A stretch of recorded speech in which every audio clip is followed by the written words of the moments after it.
Hare Krishna. So, we welcome all of you for our Srimad Bhagavatam course. Thank all the participants for joining early morning. And we begin with our prayers.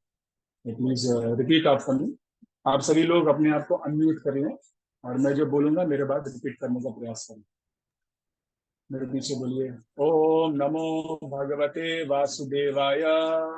ओम नमो भगवते वासुदेवाय। ओम नमो भगवते वासुदेवाय। ओम नमो भगवते वासुदेवाय। ओम नमो भगवते वासुदेवाय। ओम नमो भगवते वासुदेवाय। नारायणं नमस्कृत्य नाम नारायणं नमस्कृत्य नरं चैव नरोत्तमं नमः च नरोत्तमं देवीं सरस्वतीं व्यासं देवीं सरस्वती व्यासं ततो जायमुदीरये। ततो जयमुदीरये। नष्टप्रायेषु भद्रेषु नष्टप्रायेषु भद्रेषु नित्यं भागवत सेवया नित्यं भागवत सेवया भगवतीर्भगवत्तमश्लोके भगवती श्लोके भक्तिर्भवति नैष्ठिकी। भक्ति भवति नष्टकी। ॐ अज्ञानतिमिरन्दस्य ज्ञानाञ्जनशलाकया चक्षुरुन्मिलितं येन तस्मै श्रीगुरुवे नमः। हरे कृष्ण। तो हम लोग आज से श्रीमद् भागवतम के ऊपर चर्चा प्रारंभ कर रहे हैं। इस कोर्स में अभी हम लोग से प्रथम स्कंद के ऊपर चर्चा करेंगे। प्रथम स्कंद के ऊपर इसलिए चर्चा कर रहे हैं क्योंकि हमारे जो फाउंडर आचार्य हैं श्रील प्रभुपाद जी, उन्होंने जब ये इस्कॉन की स्थापना करने की प्रचार करने गए तो अपने साथ से प्रथम स्कंद लेके गए और इस प्रथम स्कंद में उन्होंने संपूर्ण जो उनको भगवान चैतन्य महाप्रभु और कृष्ण का जो संदेश देना था, आदेश देना था, सब कुछ उन्होंने प्रथम स्कंद में दिया। तो इसलिए हम लोग प्रथम स्कंद का अच्छे से श्रवण और उसके ऊपर मनन करना चाहते हैं। इसलिए हम ये पहला कोर्स ले रहे हैं।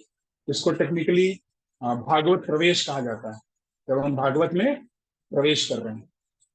तो जितना भी दुनिया में ज्ञान है, संपूर्ण ज्ञान जो है उसे कहा गया है कि वह वेदों से आया है। जो वैदिक साहित्य है, उस वैदिक साहित्य से ही संपूर्ण ज्ञान आया है। जो भी आपके इस दुनिया में है, आप देखिए जो विज्ञान में हमने प्रगति की है, तो उसका अधिकतर चीजें आप बैक ट्रैक करेंगे तो आपको पता चला वेदों से मिला। जो चार्ल्स डार्विन ने थ्योरी ऑफ इवोल्यूशन दिया कि कैसे मनुष्य आया, उसका भी ओरिजिन वो भागवतम से ही है ना, वेदों से ही है। जो भी हमने बाकी प्रगति की है, ग्रेविटेशन का, गुरुत्वाकर्षण की खोज की है, या कैसे सारे ये जो ग्रह है गति कर रहे हैं, हाँ, कैसे वनस्पति और सारे जीव को अपनी जो संसाधन चाहिए वो मिल रहे हैं, सब कुछ जो है वह वेदों में दिया है। सारा ज्ञान वेदों में है। तो संपूर्ण ज्ञान, वैदिक ज्ञान का जो सार है वह श्रीमद् भागवतम है। श्रीमद् भागवत महापुराण, ये सबसे आखिरी में वेद व्यास जी ने लिखा। उन्होंने चारों वेद तो पहले से थे, वेद तो शाश्वत है। वो वेद को कहा जाता है भगवान के, किससे आए हैं? भगवान के ब्रीदिंग से आए हैं, सांस लेते हैं। भगवान नारायण जब सांस लेते हैं तो उनके सांस से सारे वेद निकले हैं। वेदों में जो तत्व ज्ञान, उसको समझाने के लिए उपनिषद लिखे हुए हैं। उपनिषद के को समझाने के लिए सारे जो लीलाएं हैं भगवान की, फिर पुराणों में बताएंगे। और पुराणों में जो ज्ञान है, सबसे आखिरी पुराण उन्होंने कौन सा लिखा है? श्रीमद् भागवतम में। ये पूरा प्रथम स्कंद में काफी डिटेल में आगे आएगा, हम अभी संक्षेप में बता रहे हैं कि वो असंतुष्ट थे सारे वेदों को लिख करके, लेकिन उसके बाद उनके गुरु आते हैं नारद मुनि और उनको आदेश देते हैं कि क्योंकि आपने भगवान का गुणगान नहीं किया इसलिए आप अंदर से असंतुष्ट हो। You have not fully glorified the glories of Lord. वेदों में, पुराणों में, महाभारत में उन्होंने कहीं कहीं भगवान के बारे में बताया। जैसे अगर महाभारत को आप लेंगे तो महाभारत में टोटल 1,00,000 श्लोक है और उन 1,00,000 श्लोकों में मात्र 25,000 पांडवों से संबंधित है और उसमें भी बहुत कम जो है कृष्ण के विषय में। तो जब कोई बहुत बड़ी चीज होती है, जैसे मान लीजिए इतना बड़ा रूम है, उस रूम में एक छोटी जगह पे हम कुछ हीरा रख दें तो वो बहुत लोग सोचेंगे कि भाई कोई काम का नहीं है। लेकिन सबसे महत्वपूर्ण चीज क्या है? हीरा है। तो वैसे ही भगवान वो हीरा है जो कि वैदिक साहित्य में बताए गए लेकिन लोगों को मिलते नहीं। गीता में भगवान स्वयं बताते हैं कि वेदेश सर्व है अहमेव वेद, वेदों का असली मकसद क्या है, मुझे जानना। लेकिन वो लोग जान नहीं पा रहे थे क्योंकि वेद व्यास ने ऐसे लिखा था कि उसके भगवान के गुणगान के साथ साथ धर्म अर्थ काम मोक्ष के बारे में भी बहुत सारी चीजें बताई गई हैं। तो आमतौर पे जो जीव इस भौतिक जगत में वो क्या है, वो आया है एंजॉय करने के लिए, भोग करने के लिए। तो जब उसको धर्म अर्थ काम मोक्ष मिलता है तो उसमें फंस जाता है और भक्ति या प्रेम जो पंचम पुरुषार्थ है उसको भूल जाता है। तो उस प्रेम को स्थापित करने के लिए उन्होंने यह आखिरी ग्रंथ श्रीमद् भागवतम लिखा। इदम भागवतम नामा पुराणम ब्रह्म समितम। इस भागवतम नाम का जो पुराण है ये है साक्षात परम ब्रह्म है, ये कृष्ण से अभिन्न है। जब भगवान कृष्ण इस धरातल को छोड़ के चले गए, तो कृष्ण स्वधाम उपगति धर्म ज्ञान आदि भी सब, धर्म ज्ञान तपस्या जितने भी अच्छे गुण हैं उन सबको लेके चले गए। तब इस कलयुग में जो लोग हैं वह कलयुग के अंधकार से क्या हो गए, अंधे हो गए। तो उनको प्रकाश देने के लिए भागवतम फिर से आया। पुराण आर्को अधुनोदितम कलौ नष्ट दृशाम येषाम पुराण आर्को अधुनोदितम। तो इस तरह से काफी गुणगान है श्रीमद् भागवतम का। अगर गुणगान ही करते रहेंगे तो 15-20 दिन लग जाएंगे। तो हम थोड़ा सा श्रीमद् भागवतम बारे में बताएंगे। आगे जब हम चलेंगे तो भागवतम का गुणगान खुद श्रीमद् भागवतम में है बार बार। तो थोड़ा सा ये चर्चा करके हम अब आगे बढ़ेंगे। हम लोग शिला प्रभुपाद जी ने जो आमुख लिखा है, प्रीफेस लिखा है, उससे हम लोग थोड़ा चर्चा करेंगे। हमने पहले ही कहा था कि आप लोग सभी पढ़ लीजिएगा। आशा करता हूँ कि आप सब पढ़ लिए होंगे।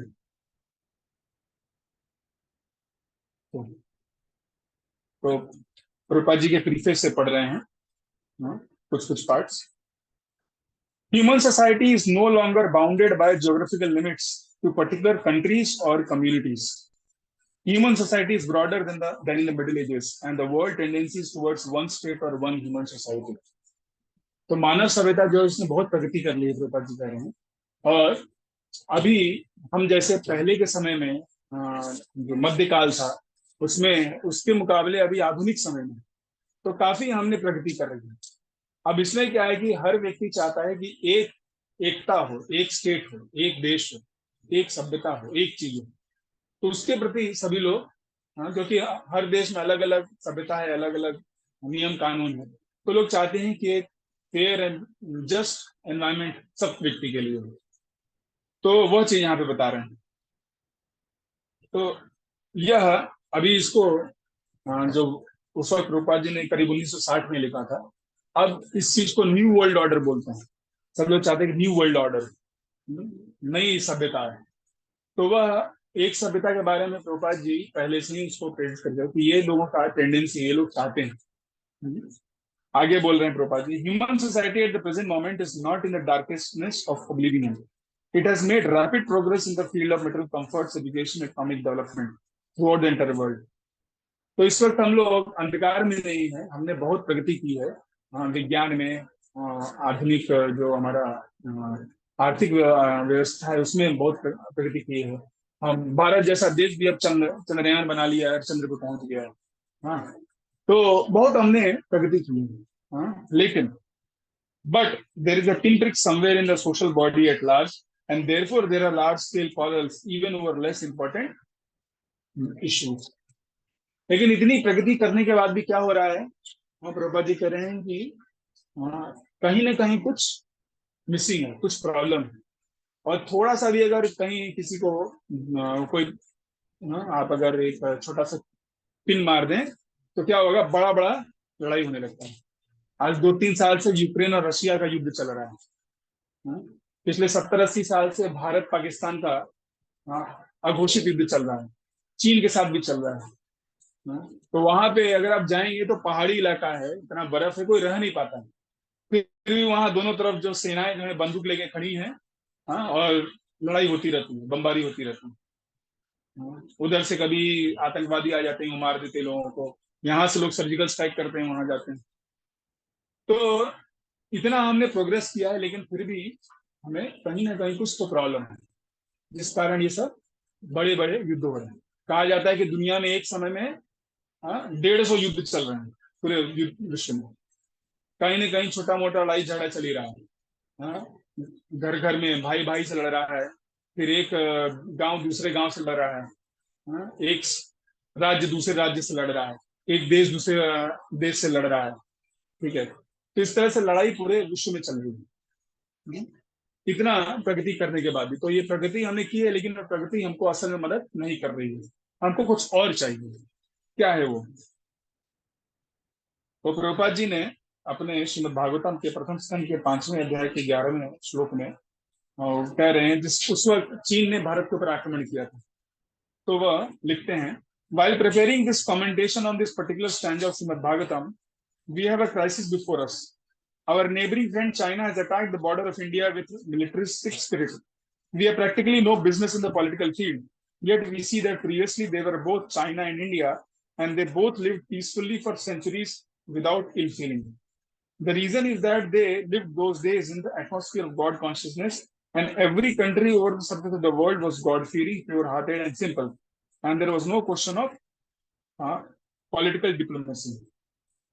तो बोल रहे हैं कि हम जब ये इस श्लोक के ऊपर कमेंट्री लिख रहे हैं, टीका लिख रहे हैं, तो चीन ने हमारे देश के ऊपर आक्रमण कर दिया। चीन और भारत सदियों से साथ रहते आए हैं, और उनके बीच कभी ऐसा युद्ध नहीं होता था। उल्टा चीन से लोग आते थे यहाँ सीखने के लिए। फाहियान, भेलसांग, बड़े बड़े जो उनके स्कॉलर लोग हैं, वो सब आके यहाँ पे पढ़ाई किए और यहाँ से बहुत कुछ चीजें सीख गए। लेकिन अभी क्या हो रहा है? अभी युद्ध हो रहा है। क्यों? क्योंकि पहले लोग भगवान से डरते थे, गॉड फीरिंग थे, और इसलिए शुद्ध थे, उनका हृदय सरल था। उनको पता था कि हम कुछ भी अगर गलत करेंगे तो भगवान हमको उसका दंड देंगे। लेकिन अभी भगवान को कोई नहीं मान रहा, और इसलिए वो सोचते हैं कि हम चाहे जो कर लें, हाँ, हमें कोई नहीं रोक सकता। जिसकी लाठी उसकी भैंस, ऐसा हो गया। मेरे पास शक्ति है तो मैं यहाँ कब्जा कर लूंगा। तो इस तरह से वो कब्जा करना चाह रहे हैं। There is no cause of quarrel between two countries, China and India, over a land which is not very suitable for habitation. And certainly there is no cause for fighting on this issue. तो पहाड़ है, जो बर्फ है जमा हुआ, वहां पे कोई रह नहीं पाएगा, और उसके लिए युद्ध करने की बात ही नहीं। यदि हम लोग 4 धाम यात्रा के लिए गए थे, और वहां इतना बर्फ रहता है, कि पानी आप उसको टच करेगी तो लगेगा कि हाथ काट देगा। तो इतने ठंडे माहौल में कोई रह नहीं सकता, लेकिन फिर भी वहां पे दोनों देश की सेनाएं जो हैं और युद्ध कर रहे हैं। क्यों?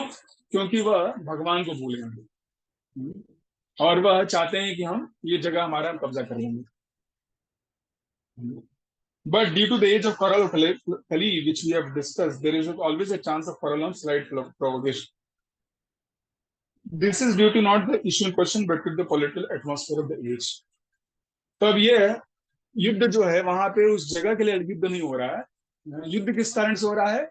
कलिराज के कारण। ये कलयुग का समय है। कली मतलब कलह और हिपोक्रेसी, कपटता का युग, कलह का युग। छोटी छोटी बात पे कलह हो रहा है, जिसके लिए कलह नहीं होना चाहिए। तो इस कारण ये बड़े बड़े युद्ध हो रहे हैं। तो असली प्रॉब्लम क्या है कि हम भगवान को भूल गए हैं। उसी परपट में प्रभुपाद जी आगे बताते हैं कि कुछ लोग हैं जो कि डेलिबरेटली कोशिश कर रहे हैं कैसे कृष्ण भक्ति को या भगवान के विषय में जो जानकारी है, भगवान की चेतना को कैसे खत्म किया जाए, कैसे लोगों को ज्यादा से ज्यादा नास्तिक बनाया जाए। और इस तरह से वह क्या होंगे? उनके गुलाम बनेंगे, उनके कंपनियों में काम करेंगे, और उनको और भी अमीर बनाने के लिए मदद करेंगे। तो यह असली कारण है। असली कारण जो बाहरी कारण दिख रहा है वो नहीं, असली कारण है कि हम भगवान से दूर हो गए। भगवान के विषय में हमारा जो आस्था है वह कम हो गया है, हम नास्तिक हो गए। तो जब से प्रभुपाद जी ने यह लिखा है, तब से बहुत सारे युद्ध हुए हैं। गल्फ वॉर हुआ है, भारत पाकिस्तान के बीच युद्ध हुआ है। हाँ, अभी यूक्रेन रशिया के युद्ध चालू हो रहा है। यूरोप में बहुत सारे युद्ध, अफ्रीका में तो हर साल कुछ ना कुछ होता रहता है। तो इतने सारे जो युद्ध पूरे विश्व में हो रहे हैं, उसका एकमात्र कारण बता रहे हैं ये कली, ये जो समय है, एज ऑफ कॉरल, इसके कारण हो रहा है। तो अब आगे, अब प्रभुपाद जी ऐसा नहीं कि उसका सोल्यूशन नहीं बताएंगे, सोल्यूशन भी बताते हैं। सोल्यूशन क्या है वो सुनिए। सोल्यूशन बताते हैं। Shrimad Bhagavatam should be introduced also in the schools and colleges, for it is recommended by the great student devotee Prahlad Maharaj in order to change the demonic face of society. तो उसका solution क्या है कि श्रीमद् भागवतम को पढ़ाइए। हाँ, बच्चों को बचपन से ही स्कूल में इसकी शिक्षा देनी चाहिए। और प्रहलाद महाराज का वो उदाहरण दे रहे, प्रहलाद महाराज कहते हैं, कौमारम आचरित प्राज्ञो धर्मान भागवतान दुर्लभम मानुषम जन्म तदपि ध्रुवम अर्पितम। कि यह जो पूरा सभ्यता है इसको सही करना है तो क्या है, बच्चों को 5 साल की उम्र से यहाँ भगवान की भक्ति के विषय में, इस श्रीमद् भागवतम के विषय में बताइए। तो क्या होगा, वो अपने मनुष्य जीवन को का अर्थ समझेंगे और उसके लिए कार्य करेंगे, न कि अनर्थों के लिए कार्य करेंगे। Prahlad Maharaj says, one who is sufficiently intelligent should use the human form of body from the very beginning of life. In other words, from the tender age of childhood to practice the activities of devotional service, giving up all other engagements. तो कह रहे हैं वह व्यक्ति जो बुद्धिमान है उसे क्या करना चाहिए, उसे अपने मनुष्य शरीर का अच्छे से इस्तेमाल करना चाहिए शुरुआत से, इसलिए भगवान की भक्ति में लगने के लिए। और इससे क्या होगा, हाँ, the human body is most rarely achieved and although temporary like other bodies, it is meaningful because in human life one can perform devotion service. Even slight amount of devotion service can give one complete perfection. थोड़ा सा भी अगर व्यक्ति इस मानव शरीर में भगवान की भक्ति करता है, सेवा करता है, तो उसे पूर्णता मिल सकती है, उसे सिद्धि मिल सकती है, वो सफल हो सकता है। इसीलिए मनुष्य शरीर दिया गया है, मनुष्य शरीर दिया गया है कि हम धर्म कर सकें। और असली धर्म जो है इस भागवतम बताया गया है। भागवतम के 20 श्लोक में चर्चा होती है कि बाकी धर्म जो बताए जा रहे हैं वो कैतव धर्म है, और कैतव धर्म को भागवतम में लात मार के निकाल दिया गया है। धर्म प्रोजित कैतवोत्तर परमो निर्मत्सराणाम। इस भागवतम में असली धर्म के बारे में बताई गई है। हाँ, सभी पुंसाम करो धर्मो, ये तो भक्ति, भगवान की भक्ति है, उसके विषय में चर्चा है। तो वो धर्म आप प्रैक्टिस करिए, तब क्या होगा, आपको थोड़ा सा भी अगर आप इसमें चलेंगे तो क्या होगा, आपको सिद्धि मिल जाएगी, परफेक्शन मिल जाएगा। अब जो लोग ये समझ जाते हैं, जो ये भागवतम समझ जाते हैं, उन्हें क्या करना चाहिए, उन्हें दूसरों को सिखाना चाहिए। हाँ, those who learn Bhagavatam seriously should teach it to others. This Bhagavatam is a powerful reading matter in Sanskrit language. It is now rendered into English elaborately so that simply by careful reading one will know God perfectly. तो थोड़ा सा भी अगर इसको भागवतम को अच्छे से पढ़ेंगे तो क्या होगा, हम भगवान को अच्छे से समझ सकते हैं, क्योंकि भगवान का ही विज्ञान बताया गया है। भागवतम भगवान से डायरेक्टली इसका कनेक्शन, भगवान की विषय में बातें हो रही हैं। So much so that the reader will sufficiently educated to defend himself from the onslaught of atheists. तो जो नास्तिक लोग हैं, उन नास्तिक लोगों के प्रहार से अपने आप को बचा पाएंगे। पूरे दुनिया में आप देखिए नास्तिक लोग बढ़ गए हैं और अपने गलत गलत सिद्धांत दे करके लोगों को गुमराह कर रहे हैं। भगवान है नहीं, भगवान का कुछ नाम नहीं है, भगवान किसी काम के नहीं है। हाँ, ये जो है अपने से आया है, बिग बैंग थ्योरी है, हाँ, थ्योरी ऑफ इवोल्यूशन है, सब गलत गलत बातें बता करके लोगों को गुमराह किया जा रहा है। तो जब आप भागवतम पढ़ेंगे तो आप अपने आप को इन नास्तिकों से बचा पाएंगे जो कि पूरे विश्व में इस वक्त फैले हुए हैं। और हमारे अंदर भी, क्योंकि हम इस आधुनिक सभ्यता पढ़ाई लिखाई की है, तो हमारे अंदर भी नास्तिकवाद घुस गया है। तो अपने मन से को भी हम युद्ध कर पाएंगे, उनको हम उसको मन को भी हम शांत कर पाएंगे। भाई भगवान बहुत जरूरी है और भगवान का सेवा करना हमारा परम कर्तव्य, यही हम समझा पाएंगे और अपने आप को बचा पाएंगे। Over and above this, the reader will be able to convert others to accepting God as a concrete principle. और यही नहीं, हम अपने आप को नहीं, दूसरों को भी यह कन्विंस कर पाएंगे कि भगवान है, except God is a concrete principle, कि ये सत्य है। भगवान के विषय में हम समझा पाएंगे, उनको असली ज्ञान दे पाएंगे और उनके जीवन में परिवर्तन ले आ पाएंगे। तो श्रीमद् भागवतम को कैसे पढ़ना है, उसको सिस्टमेटिकली पढ़ना है। हाँ, पहले कैंटो से, पहला श्लोक से आप पढ़ना चालू करिए, धीमे धीमे आगे बढ़िए और 12वें स्कंद तक जाइए। टोटल 12 स्कंद। तो प्रभुपाद जी बता रहे हैं, Shrimad Bhagavatam begins with the definition of ultimate source. It is a bona fide commentary on the Vedanta Sutra by the same author, Srila Vyasdev, and gradually it develops into 9 cantos up to the state or highest state of God realization.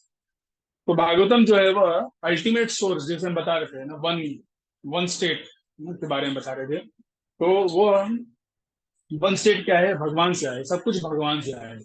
हाँ, जन्मादि अस्य यतः, जिस व्यक्ति से सब कुछ जन्म ले, जो सारी चीजों का मेंटेनेंस करे और संहार भी करे, जन्मादि, वह व्यक्ति कौन है, भगवान कहलाता है। ये डेफिनेशन है भगवान। तो ये भगवान के डेफिनेशन से चालू होता है और 9वें स्कंद तक जाते जाते संपूर्ण रूप से भगवान का साक्षात्कार के विषय में आपको बता देता है। The only qualification one needs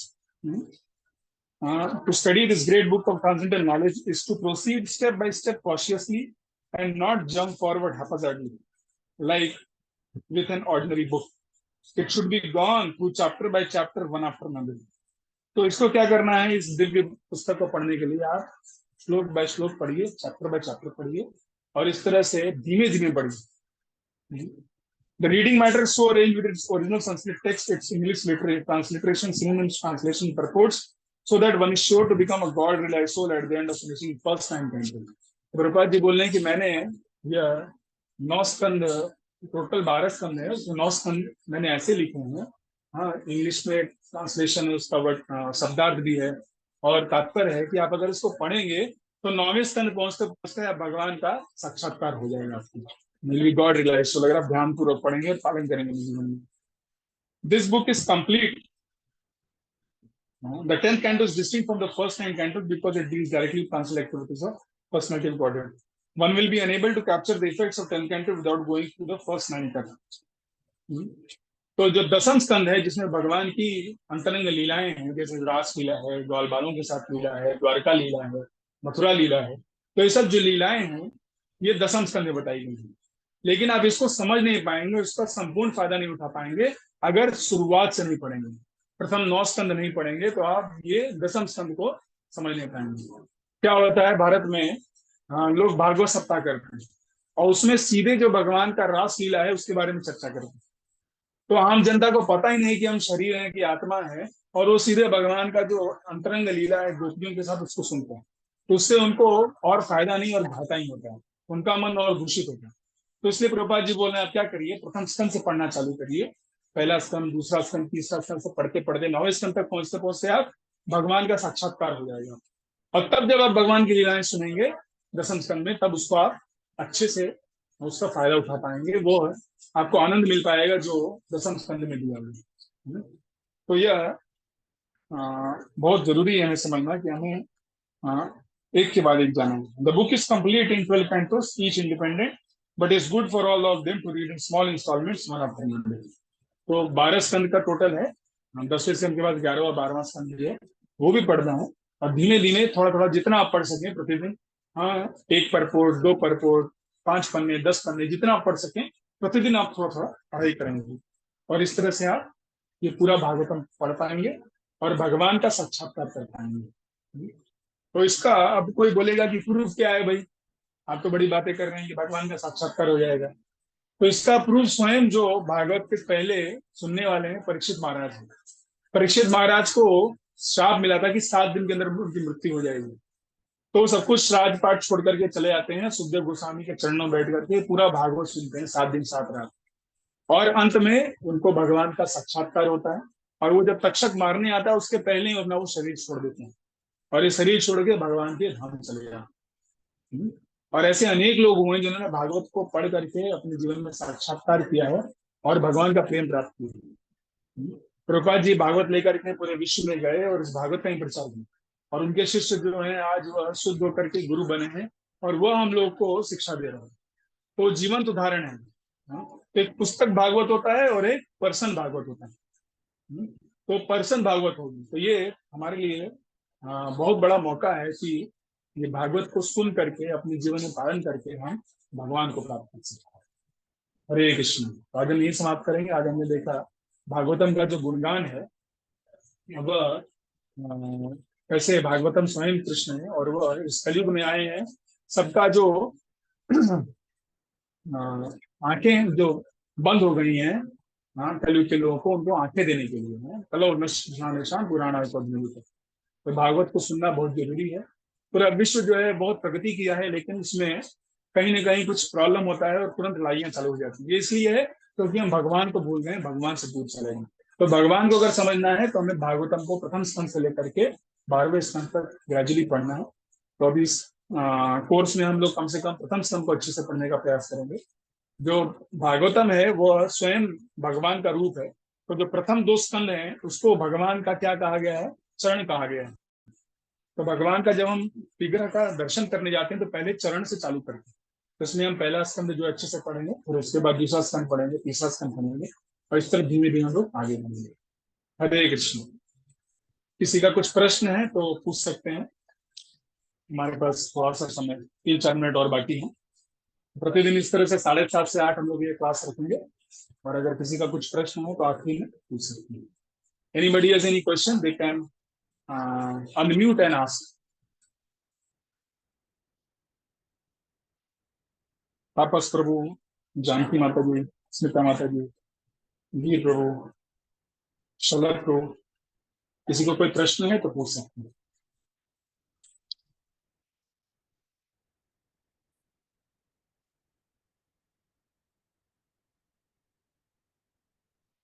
हरे कृष्णा। ठीक है, तो हम ये समाप्त करते हैं। बहुत बहुत धन्यवाद। श्रीमद् भागवत महापुराण की जय। जगत गुरु श्रील प्रभुपाद की जय। हरे कृष्णा कृष्णा कृष्णा हरे हरे, हरे राम राम राम। हरे कृष्ण प्रभु जी।